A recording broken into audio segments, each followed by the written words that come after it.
ভালোবাসা ভালোবাসা কোনো মানুষের সঙ্গে কোনো সময় হতে পারে না, হয় না। আমরা সেটাকেই পুঁজি করে বারবার বলি আমি তোমাকে ভালোবাসি। যেটা সম্ভব না সেটাই আমরা বলি, কারণ ভালোবাসা হয় বিনিময়ের সঙ্গে। দৈনন্দিন বিভিন্ন কর্মে প্রয়োজনের চাহিদা ভালো লাগার থেকে ভালোবাসা হয়।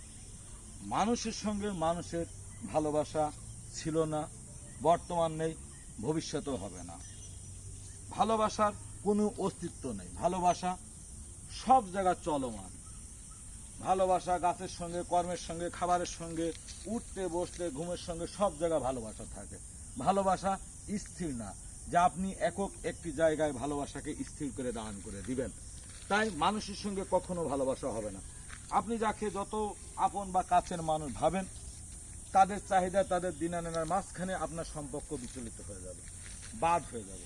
এটা ভালোবাসা না, ওটা সম্পর্ক হয় বিনিময়ের সঙ্গে। তাই আপনাদের সবাইকে বলি, ভালোবাসা কিন্তু দৈনন্দিন প্রয়োজন চলমান। যে কোনো জিনিসের উপর দিয়ে চলতে থাকে, কর্ম, ঘুম, খাওয়া, উঠা, বসা, ভালো লাগা থেকে ভালোবাসা হয়। তাই ভালোবাসা চলমান। কখনো আপনারা মনে করবেন না একজন মানুষের সঙ্গে আরেকজন মানুষের ভালোবাসা হতে পারে, এটা সম্ভব নয়। আমরা এই ভুল ধারণা থেকে বেরিয়ে আসি, নিজেকে ভালো রাখি। সবাই ভালো, সুস্থ ও নিরাপদে থাকবেন। আসুন সবার আগে নিজেকে পরিবর্তন করি না, চিনি।